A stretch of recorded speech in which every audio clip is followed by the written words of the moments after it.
নমস্কার বন্ধুরা, টিকিচিনে আপনাদের সকলকে স্বাগত। আজকে আমি বানাবো পাকা আমের শরবত। তার জন্য আমি এখানে ছোট দানার সাবু নিয়েছি। সাবুটা আমি ভালো করে ধুইবো, ধুয়ে ১০ থেকে ১৫ মিনিট ভিজিয়ে রাখবো। তারপরে আমি দেখাবো। দেখুন ১০ মিনিট হয়ে গেছে। এবার আমি সাবুটা দেবো, দিয়ে অল্প একটু ফুটিয়ে নেবো। আর একটু জল দেবো।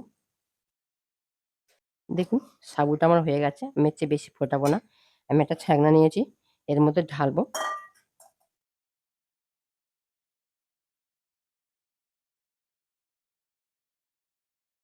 আমি জলটা ঝারিয়ে নেবো। দেখুন এখানে আমি জল দেবো, দিয়ে পুরোটা ধুয়ে নেবো।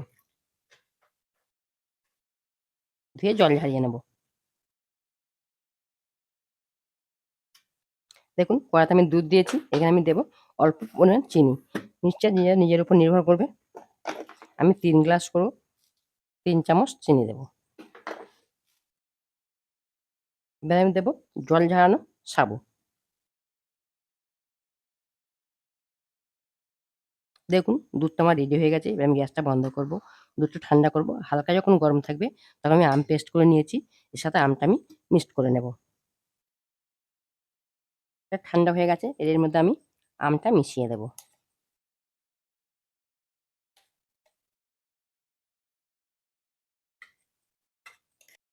আর মিক্সড করা হয়ে গেছে। এবার আমি গ্লাসগুলো ভরে নেব। আমি একইভাবে ৩-৪টে যে কটা গ্লাস হবে ভরে নেব। এর উপর থেকে ছোট টুকরো করা কয়েকটা আম দিয়ে দেবো। আপনারা এইভাবে ফ্রিজে দিয়ে ঠান্ডা করে খেতে পারেন বা এতে একটু বরফ দিয়ে নিতেও পারেন। আমার আমের শরবত রেডি হয়ে গেছে।